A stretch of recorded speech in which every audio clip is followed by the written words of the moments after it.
Bismillahirrahmanirrahim. Assalamualaikum warahmatullahi wabarakatuh. Innal hamdalillah nahmaduhu wa nasta'inuhu wa nastaghfiruh wa na'udzu billahi min shururi anfusina wa min sayyiati a'malina. May yahdihillahu fala mudilla lahu wa may yudlil fala hadiya lahu. Wa asyhadu an la ilaha illallah wahdahu la syarika lahu wa asyhadu anna Muhammadan 'abduhu wa rasuluh.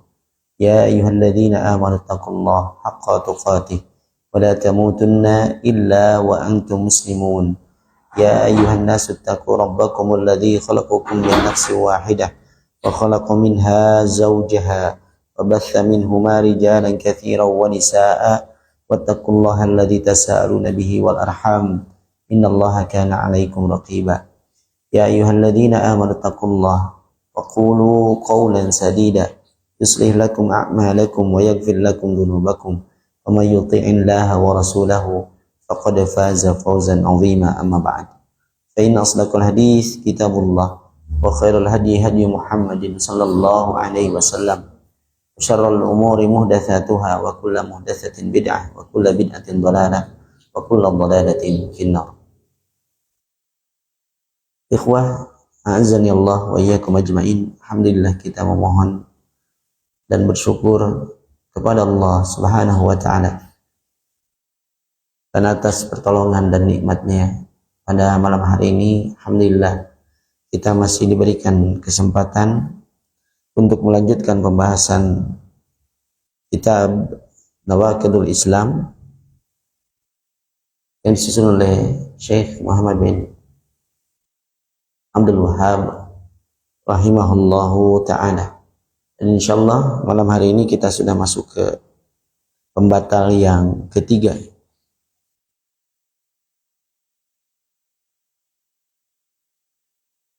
Di pembatal yang ketiga ini, muallif rahimahullah ta'ala,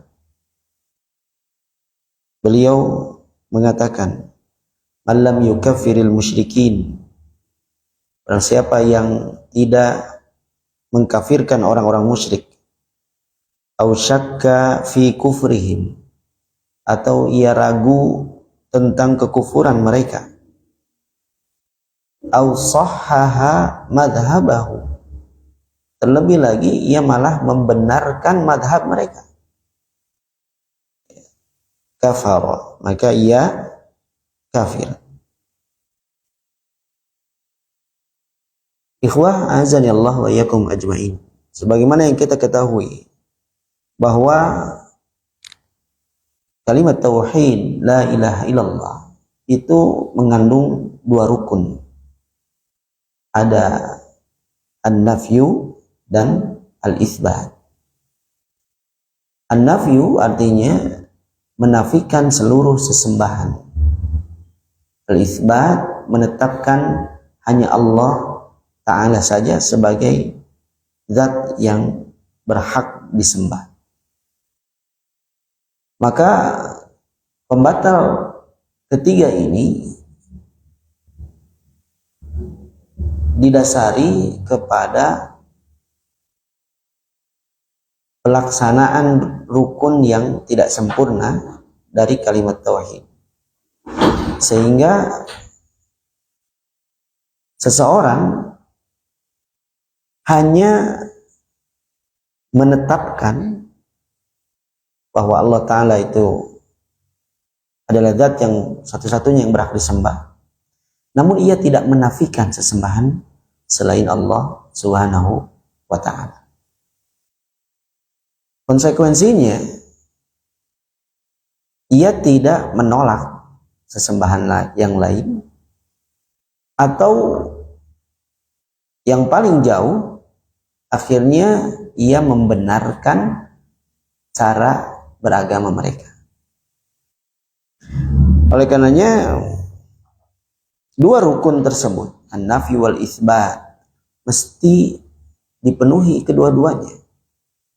Tidak salah satu hanya nafyu saja, hanya isbat saja, tetapi mesti ada penafian, menafikan seluruh sesembahan selain Allah Subhanahu wa ta'ala.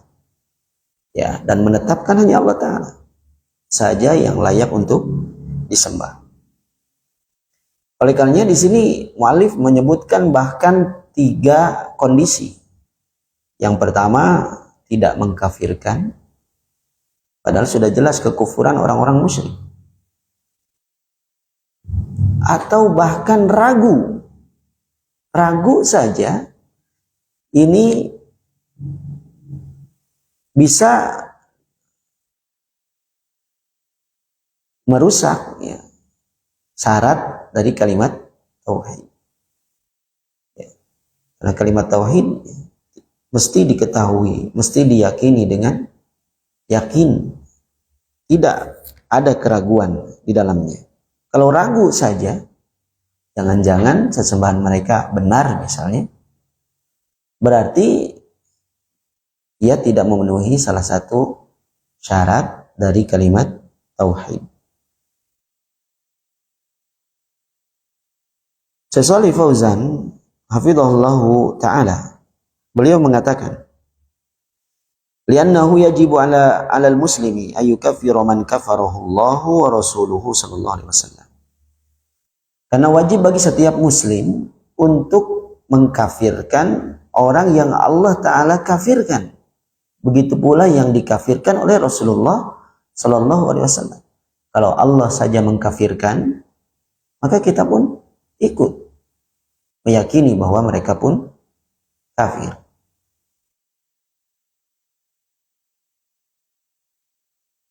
Wallahu jalla wa ala kaffaral musyrikin abadatal awthan.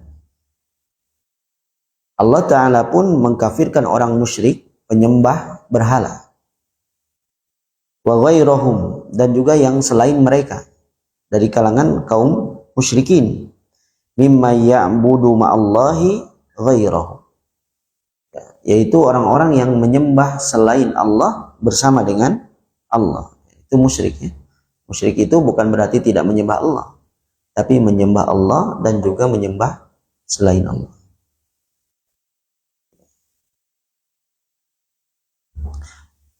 Wa kafara man lam yu'min birrusul. Begitu pula Allah Ta'ala mengkafirkan orang yang tidak beriman kepada para rasul. Orang yang tidak beriman kepada para rasul pun dikafirkan. Au ba'dahum, atau sebagian rasul. Ya, menerima sebagian rasul, menolak sebagian yang lain, ini pun dihukumi sebagai perbuatan kekufuran. Kama fil Qur'ani wa sunnatin nabawiyah, sebagaimana disebutkan dalam Al-Qur'an dan sunnah nabawiyah. Kaffarul musyrikin, Allah Ta'ala pun mengkafirkan orang musyrik, minal yahudi wan nasara wal wathaniyin. Allah Ta'ala mengkafirkan orang-orang Yahudi dan Nasrani, dan juga para penyembah berhala. Fayajibu 'alal muslim ayyataqida biqalbihi kufrahum amalan bitakfirillahi lahum. Maka seorang muslim mesti meyakini, ya, kalau Allah Ta'ala sudah menetapkan bahwa mereka ini kafir, seorang muslim yang beribadah kepada Allah, tunduk kepada Allah, ia pun mesti yakin bahwa yang mengkafirkannya pun bukan kita, Allah yang mengkafirkannya.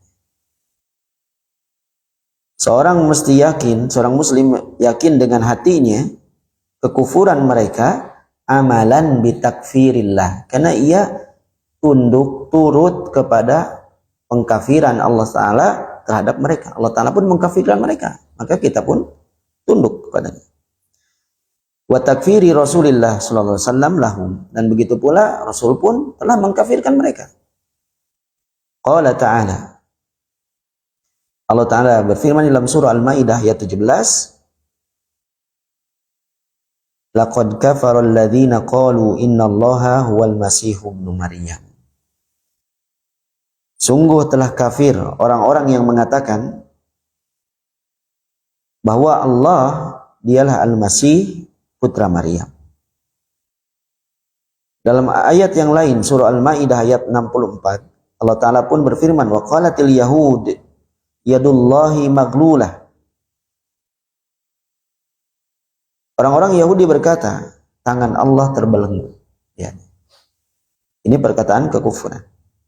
Wallat aidihim, maka terbelenggulah tangan-tangan mereka, walu'inu bima qalu, dan mereka dilaknat disebabkan apa yang mereka ucapkan. Dalam ayat yang lain, surah Ali Imran ayat 181, Allah Ta'ala berfirman, laqad sami'allahu qawlal ladzina qalu innallaha faqir. Sungguh Allah Ta'ala telah mendengar ucapan orang-orang yang mereka berkata sesungguhnya Allah Ta'ala itu fakir. Ini ucapan kekufuran. Dan ucapan-ucapan lain yang Allah Ta'ala ceritakan tentang mereka, dan mereka semua adalah ahlu kitab. Yahudi dan Nasrani itu ahlul kitab. Ya. Namun keyakinan mereka itu menyebabkan mereka jatuh kepada kekufuran.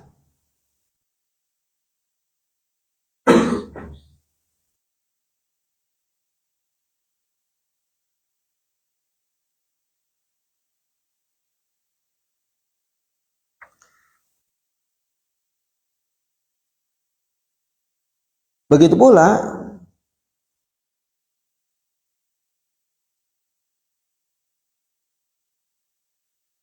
Allah Ta'ala mengingatkan kepada kita semua agar mengkafirkan, menghindari, mengingkari, dan juga berlepas diri dari sesembahan selainnya. Dalam surah An-Nahl ayat 36 Allah Ta'ala berfirman, walaqad ba'atsna fi kulli ummatin rasulan. Sungguh telah kami utus pada setiap umat seorang rasul. Ani'budullaha wajtanibut taghut. Yang rasul itu menyampaikan pesan dan mendakwahi umatnya untuk beribadah kepada Allah, dan hendaklah kalian menjauhi taghut. Nah, taghut ini secara bahasa diambil dari kata tagha, artinya melampaui batas. Nah, Imam Ibnu Qayyim mengatakan bahwa taghut adalah segala sesuatu yang menyebabkan seorang hamba melebihi batasannya, baik ia sesuatu yang diibadahi, diikuti, atau ditaati. Ini bisa masuk kategori sesembahan. Sesembahan yang ditaati, sesembahan yang diikuti.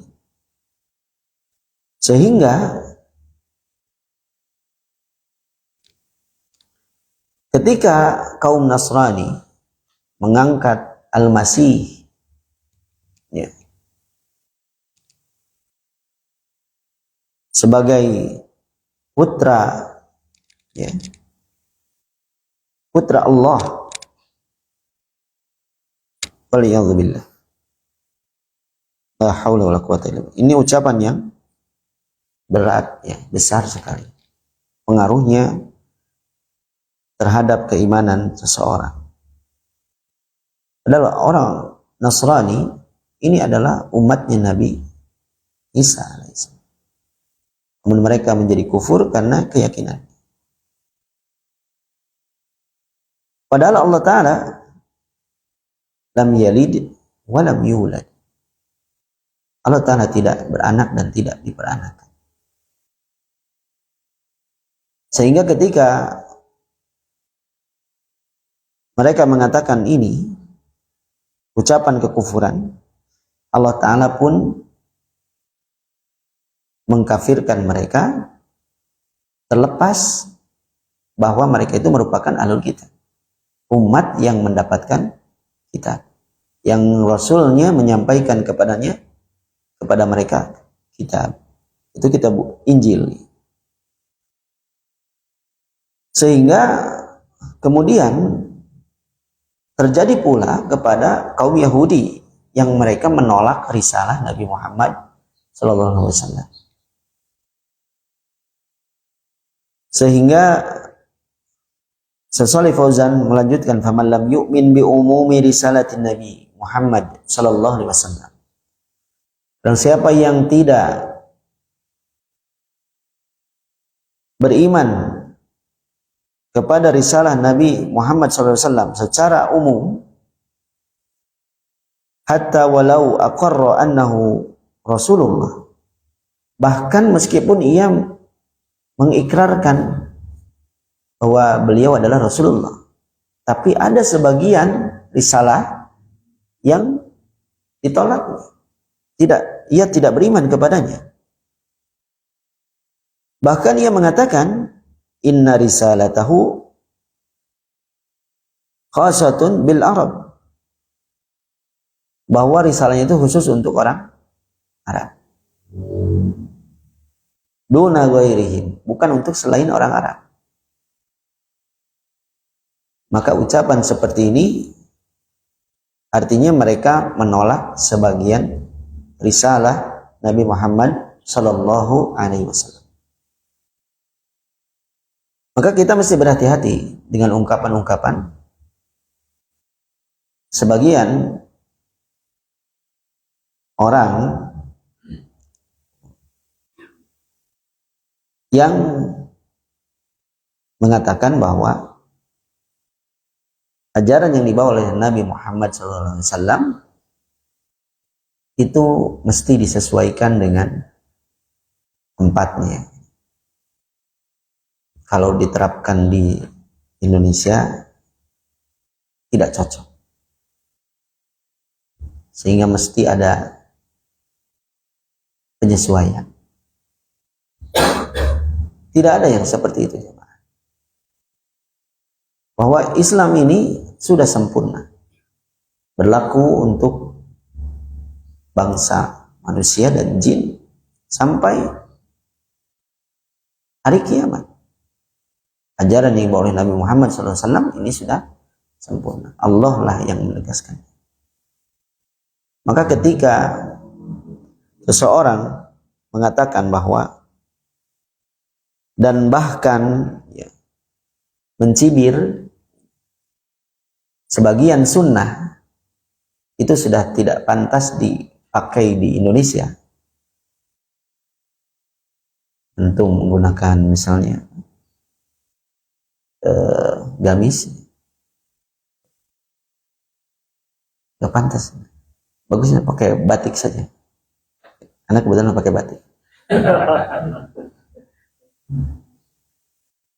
Ya.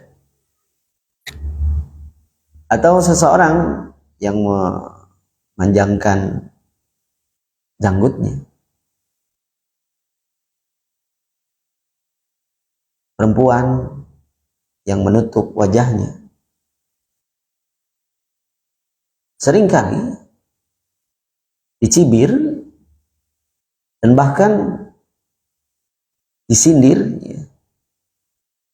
Di sini bukan tempat kalian, pakaian kalian nggak cocok di sini. Ucapan-ucapan seperti ini mesti dirinci, ya. Apakah orang ini berbicara di atas ilmu, sehingga jika demikian ia menolak sebagian risalah yang disampaikan oleh Rasulullah SAW, maka ucapan-ucapan seperti itu jika sudah dibangun di atas ilmu tapi tetap ia ucapkan, maka ini bisa termasuk kepada ucapan-ucapan kekufuran, karena ia menolak sebagian risalah yang dibawa oleh Nabi Muhammad SAW. Begitu pula yang disebutkan oleh mu'alif tadi, ragu. Jadi munculkan keraguan. Kan setiap agama pun mengajarkan kebaikan. Ya. Jujur itu ada ajarannya di setiap agama. berarti agama lain pun benar kan, senang gitu ya, maksa. Islam ya, mengakui adanya pluralitas, tapi tidak pluralisme. Ya, perbedaan itu sunatullah. Sejak zaman Nabi SAW, agama itu pun ada. Yahudi dan Nasrani pun ada. Menyembah berhala ada. Tapi tidak diakui kebenarannya. Tidak seperti slogan sekarang. Semua agama sama. Sama baiknya, sama benarnya. Ini pluralisme.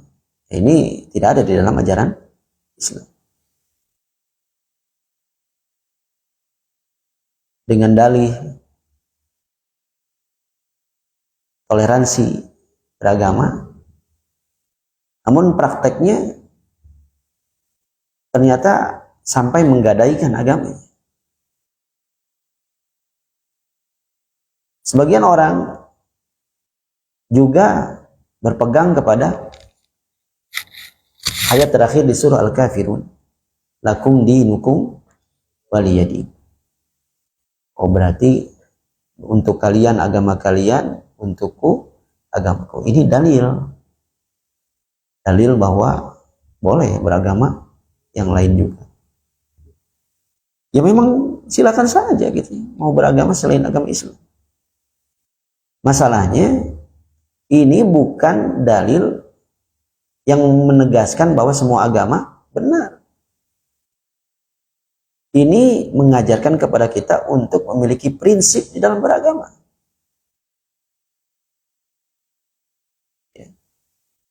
Jangan kemudian dipakai dalam ranah ijtihadiyah, ikhtilaf. Udah masing-masing aja. Lakum dinukum waliyadin. Padahal sama muslim. Antum biasa jahar basmalahnya, kami misalnya anak tidak, lakum dinukum waliyadin. Wah, ini penempatan yang salah di dalam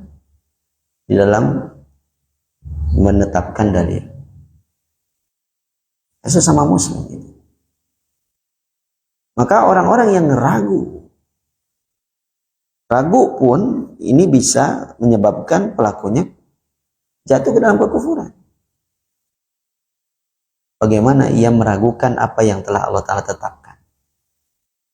Allah Ta'ala tetapkan mereka adalah orang-orang kafir karena keyakinan mereka.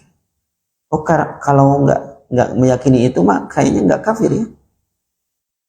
Sudah masuk Islam belum? Masih di agama mereka ya. Bagaimana kita tidak sebutkan mereka kafir? Mereka mengakui Nabi Muhammad SAW tidak. Ya, meskipun mereka ahlul kitab, jika mereka tidak ikut kepada risalah yang dibawa oleh Nabi Muhammad SAW, maka mereka pun kafir. Tapi kan kami sama-sama menyembah Rabb yang sama.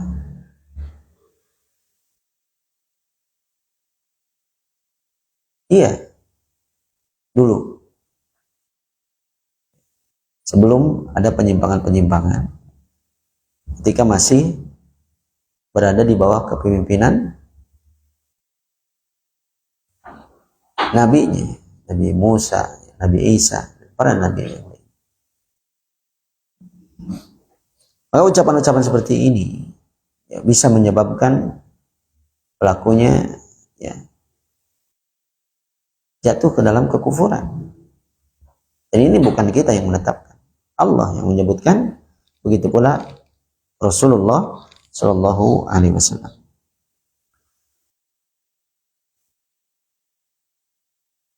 Falladhi yashukku fi kufril musyrikin umuman, dan orang yang ragu tentang kafirnya orang-orang musyrik secara umum, baik mereka itu dari golongan penyembah berhala atau dari golongan Yahudi atau Nasrani, atau bahkan dari orang-orang yang menisbatkan dirinya kepada Islam, padahal mereka berbuat syirik kepada Allah.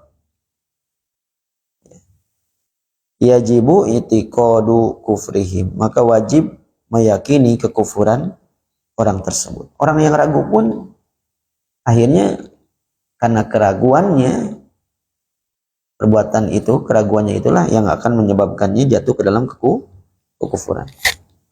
Fakullu man asyraka billah wa abada ma'ahu ghairahu minal asjar wal ahjar wal asnam wal authan wal qubur wal adriha fa innahu musyrikun kafirun yajibu takfiru.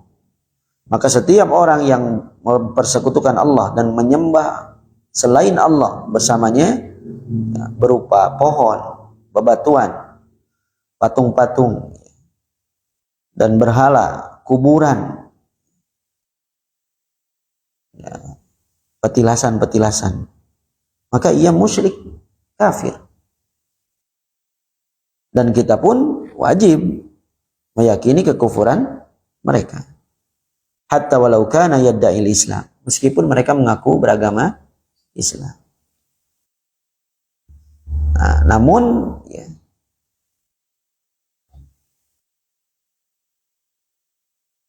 kesyirikan mereka itu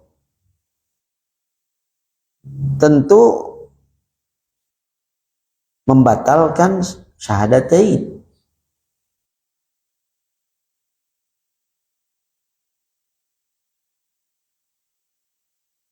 Dan tidak ada toleransi di dalam hal ini. Ya. Itu nggak apa-apa, meren sedikit mah, nggak ada sedikit mah. Kalau kafir ya kafir. Ya. Tapi dia masih mengaku muslim, ya perbuatannya kekufuran. Sudah tegakkan hujah kepada mereka, mereka tetap bertahan di sana. Kita hukumi mereka dengan perbuatannya. Namun untuk menetapkan individu tertentu, ya ini bukan ranah setiap orang. Ya bukan ranah setiap orang. Perbuatan mereka menyebabkan kekufuran, dan kekufuran itu bisa membuat mereka keluar dari agama Islam. Kita meyakininya berdasarkan dalil-dalil. Apa yang Allah Ta'ala tetapkan sebagai kekufuran, kita yakini demikian. Begitu pula yang disebutkan oleh Rasulullah SAW di dalam sunnah, itu pun kita yakini demikian. Maka bagaimana cara kita mengkafirkan mereka? Mengkafirkan sesembahan selain Allah, mengkafirkan tauhid, yaitu dengan meyakini kebatilan. Harus yakin dulu batil itu. Perbuatan itu batil. Kemudian meninggalkannya. Ya sudah tahu batil ya tinggalkan. Tinggalkan itu termasuk diantaranya berlepas diri, tidak menolong, tidak membantu, gitu. Tidak mendukung, gitu. Itu meninggalkan. Lalu membencinya.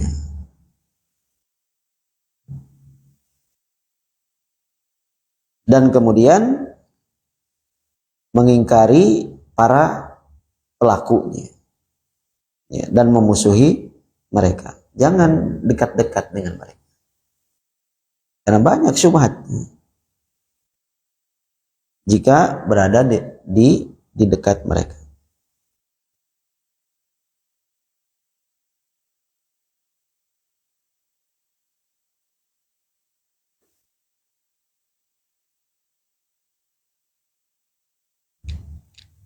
Imam Al-Qadhi Iyad menjelaskan, walihada nukaffiru kulla man dana bi ghairi millatil muslimin. Oleh karenanya kita mengkafirkan semua orang yang beragama selain Islam. Kalau di mana ya? India ya. Di India itu ada Sikhisme namanya. Ada yang berpendapat bahwa Sikhisme itu gabungan antara Hindu dan Islam. Makanya kalau tampilannya itu mirip mirip orang Islam, pakai kurta, ya, berjanggut dan sebagainya. Tapi mereka beragama Sifiyah atau Sifisme. Ya, meskipun menurut sebagian orang mengatakan ini adalah campuran, nah, campuran mah gak murni campuran, gitu. Tetap ini adalah agama kekufuran.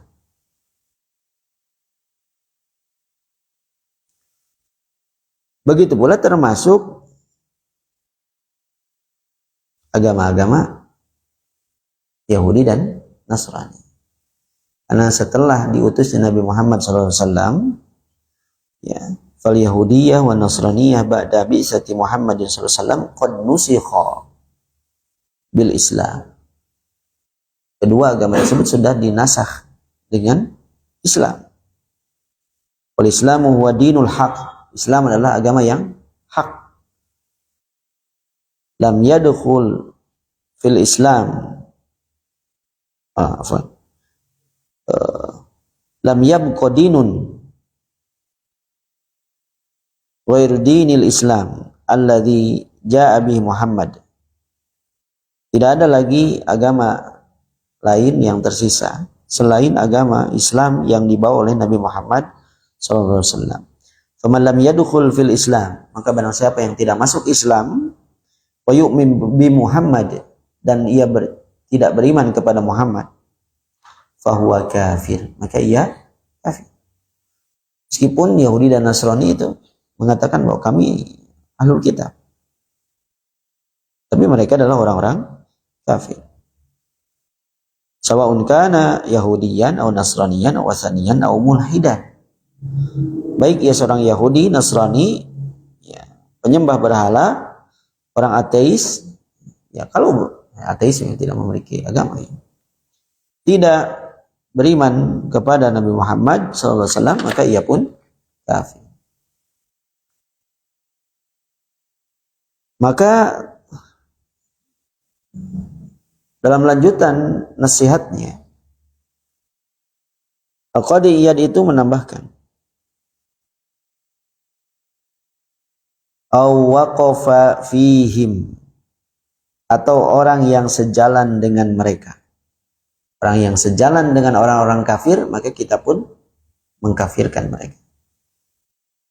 Au syakka au sahhaha madhabahu, ia ragu atau bahkan membenarkan madhab mereka, maka ini pun termasuk perbuatan kekufuran yang kita kafirkan.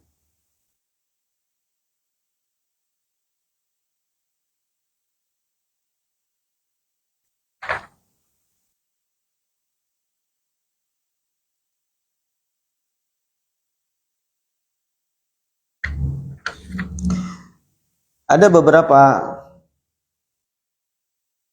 rincian terkait orang kafir.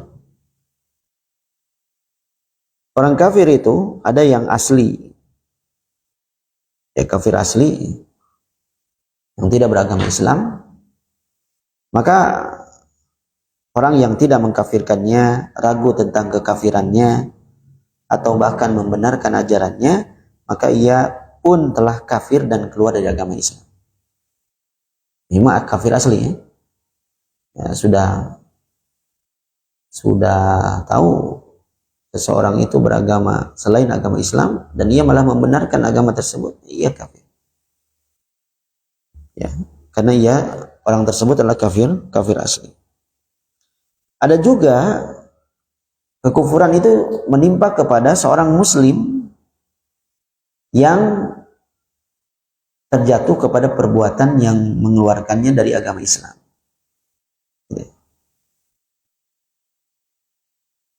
Maka mensikapinya berbeda. Dia orang muslim tapi melakukan perbuatan yang mengeluarkannya dari agama Islam. Jika pembatalnya sudah jelas, terang-terangan gitu, dilakukan, dan sudah pula perbuatan itu disepakati oleh para ulama termasuk pembatal keislaman, ya, maka itu pun masih dirinci lagi. Karena ia masih muslim, tidak sembarangan. Tapi kalau sudah memang dari lahir beragama kafir, ya itu namanya kafir asli. Gitu ya. Yang pertama, jika mengingkari pembatal keislaman yang dilakukannya, maka ia kafir. Artinya disampaikan hujjah kepadanya. Perbuatan yang engkau lakukan ini adalah pembatal keislaman. Namun ia mengingkarinya, maka ia kafir. Ya. Namun jika ia mengakui bahwa itu adalah pembatal keislaman, ia bisa saja ya, terhindar dari kekufuran karena ada penghalang. Nanti dirinci lagi.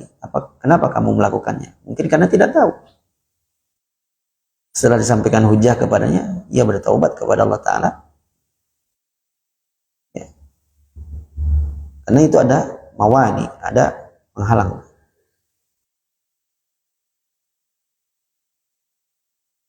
Dan Syekh Shalih Fauzan hafizahullah Ta'ala di dalam Durusun fi Syarhi Nawaqidil Islam, beliau menyebutkan dampak hukum terhadap orang kafir. Ketika sudah tadi ya disebutkan ini kafir, maka kita mesti mengkafirkannya, jangan ragu atau bahkan balik membenarkan.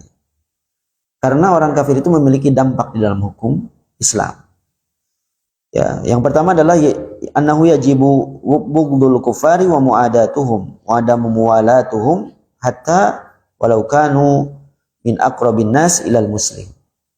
Mesti kita itu membenci mereka, memusuhi mereka, tidak loyal terhadap mereka, tidak mencintai mereka, meskipun mereka termasuk orang yang paling dekat dengan kita.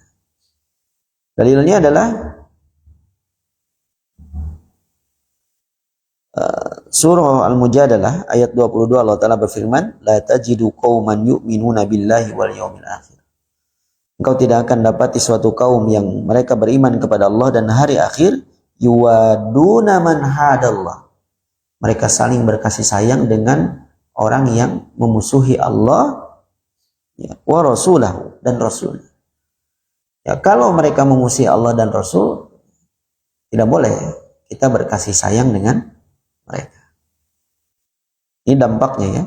Meskipun ya dalam lanjutan ayatnya walau kanu aba'ahum, meskipun mereka adalah bapak-bapak kalian, au abna'ahum, atau anak-anak kalian, au ikhwanahum, mereka ya, atau saudara-saudara mereka, au ashiratahum, atau keluarga mereka. Ini dalil yang menegaskan dampak ketika sudah ditetapkan kekufuran, maka tidak boleh loyal terhadap mereka. Tetapi jika ini berkaitan dengan muamalah, masih dibolehkan. Dengan muamalah, apalagi waliyadzubillah, misalnya ada seseorang muslim yang memiliki orang tuanya masih kafir. Secara asal ia tetap berbakti kepada mereka. Tapi dalam urusan agama tadi, tidak boleh ia tunduk kepada makhluk dalam rangka bermaksiat kepada Khalik. Tidak boleh. Ya. Kemudian ada juga dampak yang lain, tidak boleh mengurus jenazah mereka. Tidak boleh saling mewarisi. Tidak boleh menikah dengan wanita muslimah. Sekarang banyak ya. Dan juga banyak sekali perkara-perkara yang dilarang terhadap orang-orang kafir. Dan yang paling berat syubhatnya itu adalah dilarang menyerupai mereka. Dilarang bersikap tasyabbuh. Tapi masih boleh bermuamalah, masih boleh ya. Membalas kebaikan mereka itu boleh. berlaku adil dalam memberikan keputusan, itu diperintahkan. Jangan sampai berbuat zalim. Oleh karenanya Islam itu tegas, bukan keras ya, tegas. Jadi tidak ada yang abu-abu. Kalau dalam urusan agama, ini hak, ini batil. Tapi ini kan toleransi beragama. Boleh dong pinjam tempat ibadah kalian untuk acara kami. Tidak. Ya. Di sisi lain, Islam itu agama yang lembut. Ya. Agama yang lembut, tidak memaksa. La ikraha fiddin. Tidak ada paksaan di dalam agama. Tugas kita hanya menyampaikan saja. Hidayah itu datang dari Allah Subhanahu wa ta'ala. Makanya syubhat-syubhat yang muncul, yang berkenaan tentang isu semua agama sama, ya, karena semuanya ini satu keturunan dari Nabi Adam, ya, dan mereka pun menganggap bahwa agama mereka adalah agama samawi juga.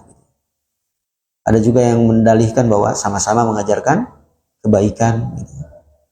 Itu semua tidak dibenarkan di dalam agama kita. Sebagaimana yang tadi ditegaskan bahwa ayat lakum dinukum waliyadin itu adalah sebuah ayat dari surah yang dinamai Al-Kafirun. Orang-orang kafir. Ini khitabnya itu dengan orang-orang kafir. La a'budu ma ta'budun. Antumnya itu adalah orang-orang kafir. Ini sedang berbincang-bincang dengan orang-orang kafir. Maka tidak ada istilah semua agama sama di dalam